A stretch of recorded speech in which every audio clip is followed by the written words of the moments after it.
Chapter 3, Part 2. After Grandma's funeral, Dad had to get back to Old Miss, but Mom planned to stay in Greenwood a few more days to take care of me and Grandpa. Before he left, Dad sat down with me at Grandma's kitchen table. "You doing okay, son? I've been so busy that I really haven't had a chance to talk with you." Dad seemed uncomfortable, like he knew he had to talk to me, but didn't know what to say. "This took us all by surprise, Hiram. I hope you understand that only Grandma's body is dead. Her spirit still lives, and we'll be with her again one day." He cleared his throat and said, "Now your mother wants you to come back to Oxford with her when she leaves next weekend."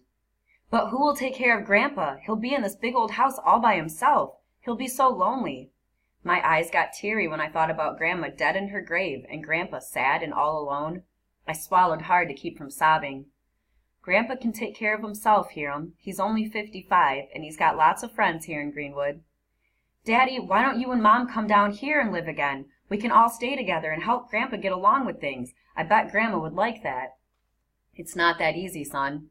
Dad rubbed the back of his neck and sighed. "I can't see how we could come down here. Not now, anyway.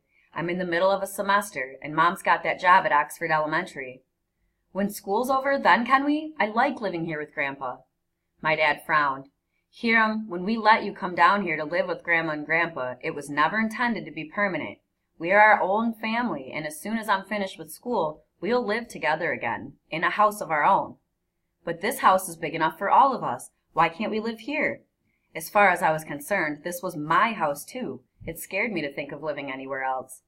"Because of your Grandpa. He's been quiet during these funeral days, but pretty soon he'd start in on me again. And frankly, I don't want to live in Greenwood or in Mississippi. I've already started looking for college teaching jobs in the West.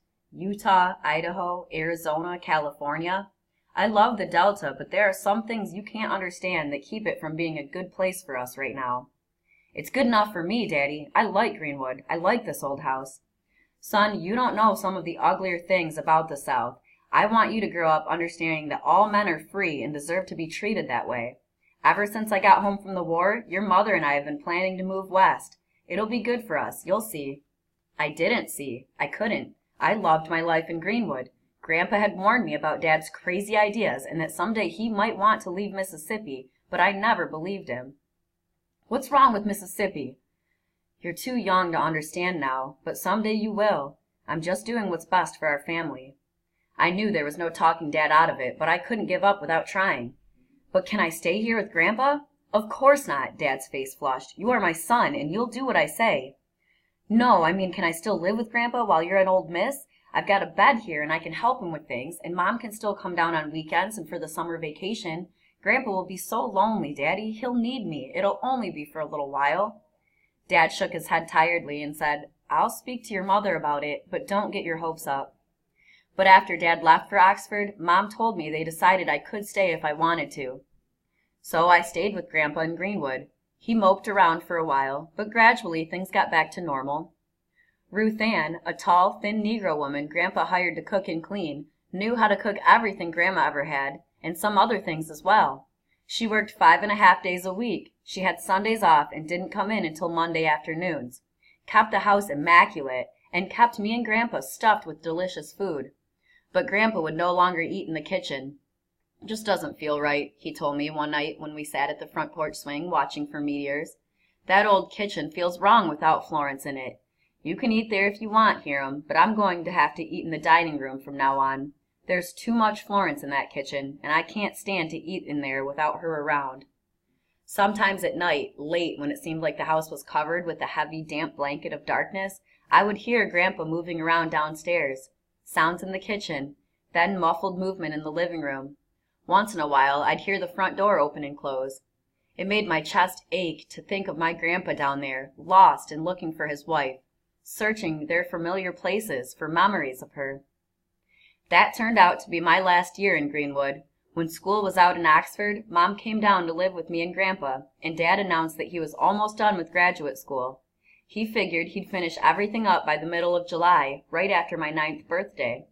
He'd already started hearing back from some colleges about jobs, and at the end of June he called us from Old Miss to say that he'd received a letter and contract from Arizona State College, and we'd be moving to Tempe in August, just in time for the new school year. It's going to be a new life, he said, a whole new life. A life without Grandpa, a life away from my home. I knew I'd hate it, and I hated my dad for all his plans to rip me out of Greenwood and ruin my life. Right then, I swore that I'd never be happy in Arizona. That night, mad and sad, I went to the Fulton Street Bridge for the first time since Grandma died. I stood in the spot Naomi had described and watched the dark water of the Yazoo swirl under the bridge. I thought about Grandma and Grandpa, about how much I'd miss them when we left Mississippi. I prayed to be able to stay. I begged God to stop Dad from dragging me to Arizona. And I prayed that Naomi would show up at the bridge that night so I could explain why we were leaving, so I could say goodbye. More than anyone, she would understand how I felt. I stayed on the bridge as late as I dared. Naomi never came, and before I left, I looked down into the Yazoo one last time and whispered, "Grandma, Grandpa, Naomi, I'll come back. I promise."